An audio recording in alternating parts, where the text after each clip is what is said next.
All right, Nicole. Yes. And the paper that says activity, putting it all together in the classroom, it has like a situation for Mr. Dempsey as a resource teacher.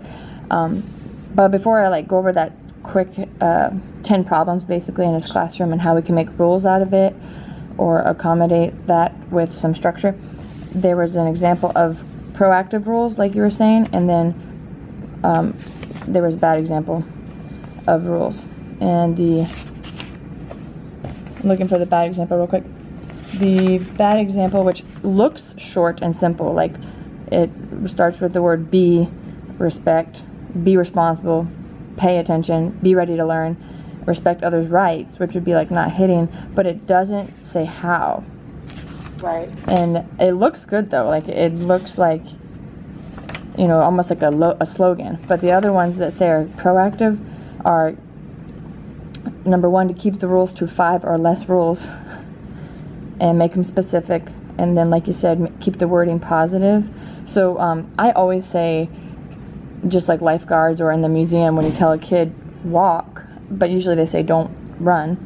If you tell a kid walk, it tells them what they can do and not what they can't do. Yeah, I see it more with lifeguards. They know that. They say walk, and then they say don't run. But at the museum one time, my daughter was running, and the person on guard was like, don't run. And it's like... Yeah, it's a lot of kids, especially kids, like if you do have kids on the spectrum, and they're going to respond better to what you should be doing rather than suggesting what you shouldn't be doing. Yes, and so speaking of that, they're always getting told what to do. I'll see if you bring this up, like the other girls did, which I forget about sometimes, of how we would handle creating rules. But let's read this scenario. Mr. Dempsey's a resource teacher, and my question to you is, what is a resource teacher? Because I really sometimes get my terms mixed up. Is that just a after-school program? No, it's a SPED teacher that is in the school during the day, and they do pull-outs for students that are in the special education population. However, they're not in a self-contained setting. Okay. So they're in the regular classroom, but they need interventions on specific subject areas. Nice. And so they go and help them get caught up on their IEP goals, where the classroom teacher is moving on with grade level content. Like during the class? Yeah, they'll pull out during class whenever, and they try to minimize it like to like 30 minutes. If they need longer, they get it. So if they're not in a self-contained classroom, where are they? In the hallway? In a little they're in a regular inclusion class. The self-contained is more like just your behavior kids all grouped together, or just your autism spectrum kids grouped together, or just your life kids all grouped together. It's more intense cases of special needs, and so they're all grouped. Right. So when these resources take place, because this one is for 1 hour, would it be during school, after school? And my question is... They're during school while they're in the inclusion class, and they do pull-outs. So where do they go when they pull out? They go to the resource room. Oh, where is that, a classroom? Yeah, they have their own little classroom. They use it as small group settings, so it's more one-on-one instruction. Okay, so it's not called a self-contained, which I kind of hate that word. It sounds like a cage in an animal. Or, but it's just another classroom. Self-contained is just a specialized classroom that it's all in that, they're in that special ed class all day. All day, okay, yeah. And I think and I hope that we would get beyond that, of course, with more special education teachers. But I understand that some students just physically are unable to participate. Right, and that's what it boils down to. Is there's just some cases where they cannot be successful in the general ed classroom. Be successful, yeah. Right. And do what's going to best reach them and bring them to their full potential. I just feel like a part of that is our concept of, can they be successful? You know, like I feel like that there's so much capabilities. I agree that there's a whole bunch more than people realize, but I think sometimes when you get a good self-contained special ed teacher, they're able to really push more than a gen ed teacher typically does. I know by experience, because sometimes when they're in that class, they get left to the side. Yeah. And there's people at the college right now that have like, they are like quadriplegic, but their brain works just fine, and like they've made it. It's more physical than mental. There's mental disability cases where they need those specialized classrooms, but they also need somebody that's fully going to believe in their true capabilities rather than limiting what they can learn. Right. Their potential. Like if they're nonverbal, but there's like devices that are, what's the word? They're communication devices. Yeah. That the school won't pay for, and sometimes the school will pay for. It depends on if it's medium or high. Right, and it depends on how much funding is going into the school and if they're using their funds appropriately. Right. Yeah, it's all the way up to the top that in order for all that other stuff to be fixed, there needs to be a big. Which just makes me want to like wonder sometimes, am I going to do some of the field experience and then go up to the top to make those changes or enforce this or like support those? Okay, so before I go on to the Mr. Dempsey's class, I'm sorry, there was one more thing which it kind of provides the answers, but it's saying how you would provide a behavioral objective for the not just maladaptive, but like exceptionalities. So if they had a reading comprehension and they're mildly disabled, it was saying you can just say prediction of subsequent events. This is on the individual activity behavioral objectives. And it's like the answers are right there, but it's just nice to talk about it out loud. You could at least, like you said, work with what they have, and if they can tell you in a picture of a girl that's walking to a mud puddle, what do you think's going to happen next? Or if they see that she's muddy, what do you think happened? That's able to like show the assessment of their understanding and reading comprehension without the written assessment. Right, yeah, we were even talking, because I took a STAR alt training. Nice, STAR alternate. That's exactly. And so that's what they were talking about, Nice. was how to get answers for the children that can't verbally express or that are visually very, doing a storyboard, allowing them to show you the sequencing of events using the pictures and having the pictures of the main idea for each paragraph so that they don't have the answer pointed out to them. Right. But being able to identify, oh, this is what happens here. And Now with a STAR alternate like that, it sounds beautiful, but who does the legwork? Is that just up to the teacher to take their time? Yes. Yeah, okay. Yes. So they got a lot on their plate, but yes. But I mean, some people are into that. Like I'm not afraid of that, but I just know that unless I have a mentor, I could get in over my head real quick. Right. So there's some other good things on there, like for motor skills, if they can use a walker, then they're able to walk, or even the PE class, physical education, they can increase their endurance. Not necessarily do everything like everybody else, but just increase their endurance.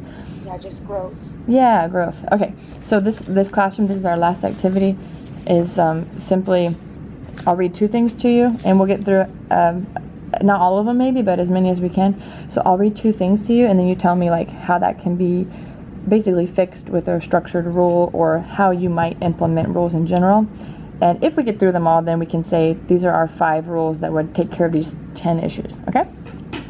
So this is a resource classroom for basic reading and math. And somebody was watching and observing Mr. Dempsey. His supervisor was watching him and noted some behavior issues. So number 1, there was 2 students who were playing pencil break while Mr. Dempsey was explaining the math assignment. Are you familiar with that 90s game? Because this is from the 90s. I was in school in the 90s, but Yep. I guess they just breaking the pencils. I remember they used to do beat drums with us. Oh yeah, same issue, right? So basically somebody holds a pencil in their left and right hand horizontally, the other person flicks their pencil vertically to try to break it, like almost like a sword. Oh, okay. Yeah, it's really like it sounds, pencil break. The other day I wrote KIT to a classmate on the email, and she's like, sorry, I don't know what KIT means, and that's from the 90s, I guess. I'm old. And she's like, I said it means keep in touch. Like TT, like talk to you later. Yes, I remember the TTF. Yeah, everybody knows LOL, but so pencil break during math assignment. And then there was number 2 is 6 students left the reading group and sharpened their pencils. So with the pencil break during math and the 6 students leaving during reading to sharpen their pencils, is there anything that you want to say about that? Yes, when somebody is talking, we sit and we look at them. That way it gives the students they're getting the respect they need when they're talking, and it's not just for the teacher. And then the teacher is getting the respect when they're talking, but they know, hey, we need to sit and listen. And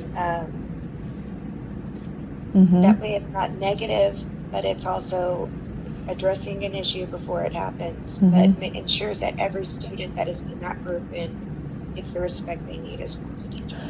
And so what about people that might not consider eye contact as respect, or they just might have that form of autism spectrum where they don't make eye contact?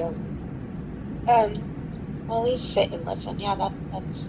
So in order to... Still, even with our autism kids, we try to teach them that, but yeah, depending on the Asian culture, that's really disrespectful. Right. I'm glad you said that. And then also, I myself have to be aware of this, so I like to play devil's advocate because I want you to keep me accountable too, but let's not say autism students, but let's say like students of autism and put the word students first. And here's what I did, Nicole. So, because this is really easy, like you said, to just say pay attention, and because I do it with my kid. She's 5, and her definition of that is different than mine. And so I wrote down to note the problem, which is the pencils. So I put pencils on desk while teacher talks. That way they can look or not look, but the pencils are, distraction is gone. Or I can collect them in like pencils in desk while teacher talks. Yeah, pencils in desk, because if it's sitting there and they have an ADD or an ADHD situation, they're going to see it. They're going to want to pick it up, even though they're not supposed to, because they're going to want to fidget. Oh, yeah. Or another thing that could be done is like giving them an actual fidget that's for that purpose. I like that. If somebody's talking, you can fidget, but remember, it's a tool, not a toy. Oh, I like that. Make sure that you're listening and paying attention. And that way they're still able to move their hands without causing problems, and then taking in the information presented to them. It's almost like a listening fidget tool. I like that. Yeah. Like put your pencils down and grab something from your toolbox that you're allowed to have, because that's really important. Like, what can I do? I like that, and nobody mentioned that last night out of the 3 of us. Well, I was very blessed to have a DVC teacher last year that reiterated that with our DVC kids. Like, she allowed them every morning. I mean, actually, it was straight from the morning. You get your fidget, you get your stuff together for the day, and then it was, remember, your fidget is not a toy, it is a tool. So when I see you using it as a toy, I'm going to take it. And that's subjective a little bit, I feel like. I know I like nitpick, but it might work, but if somebody did turn it into subjective, we would have to make sure, like Checkpoint 5 was saying, that they understand what a tool is and what a toy is. And yeah, no, she explained that right from the beginning, like the first week of school, we were doing procedural practice. But. Okay, I'm gonna pause the camera one more time, and then we'll finish up the last part, and I'm gonna restart it. Okay? Okay. And then you can tell me about the 6 students who left the reading group and sharpened their pencils.